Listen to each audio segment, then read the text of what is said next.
L'éditorial du Figaro. Madame Transat, l'éditorial par Yves Tréhard. Parfaitement inconnue jusque-là, la ministre de la Transition écologique s'est fait un nom et un surnom en quelques semaines.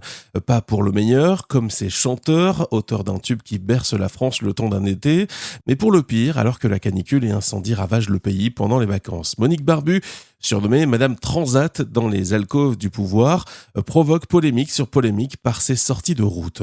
La dernière en date est son éloge ce lundi de Jean-Luc Mélenchon dans la presse. L'émule de Chavez serait, selon elle, celui qui intègre le mieux la question du climat dans ses propositions économiques et sociales, ce qui vaut en retour à la turiféraire d'être invité à l'université d'été des Insoumis ce week-end.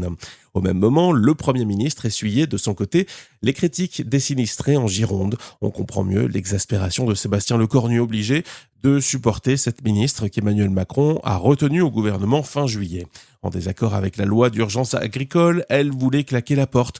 Mais le président de la République lui faisait miroiter 1000 promesses, elle est finalement restée. Embrassons-nous, Folleville, une scène de théâtre de boulevard, sauf qu'ici la pièce est loin d'être drôle.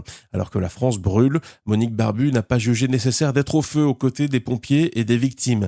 S'accordant quelques jours de congé dans sa maison du Var, elle a diligenté son ministre délégué sur le terrain. Madame Transat estime en effet que sa mission est de prévoir l'avenir, la transition écologique. La gestion de la tragédie présente de l'extinction des flammes est, dit-elle, du ressort du ministre de l'Intérieur. Un ministre, ça ferme sa gueule. Si ça veut l'ouvrir, ça démissionne, avait lancé en son temps Jean-Pierre Chevènement.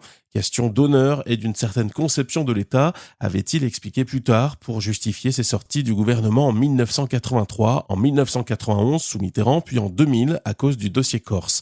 Qu'il semble loin ce temps-là. Mais surtout, où est le chef de l'État dont l'absence d'autorité, en cette circonstance comme dans d'autres, ne grandit pas la fonction présidentielle ?